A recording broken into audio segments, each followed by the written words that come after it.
আসসালামু আলাইকুম ওয়া রাহমাতুল্লাহি ওয়া বারাকাতুহু। একটা ডোমেইনে কী করে ডিএনএস আপডেট করতে হয় সেটা এই টিউটোরিয়ালে দেখিয়ে দেওয়া হচ্ছে।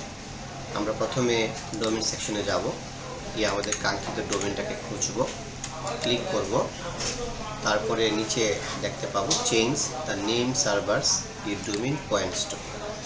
এখান থেকে আমাকে দুইটা ডোমেইনের দেওয়া হয়েছে, দেওয়াই আছে, আপনি এখানে দেবেন।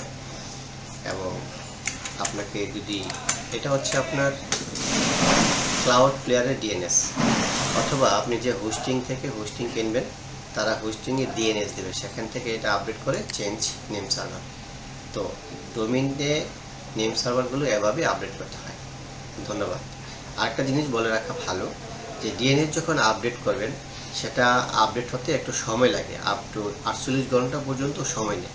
যদিও আধা ঘন্টা 15-20 মিনিটের মধ্যে হয়ে যায়, তারপরেও কোনো কোনো ক্ষেত্রে 24 থেকে 48 ঘন্টা পর্যন্ত সময় লাগতে পারে। ধন্যবাদ টিউটোরিয়ালটি দেখার জন্য।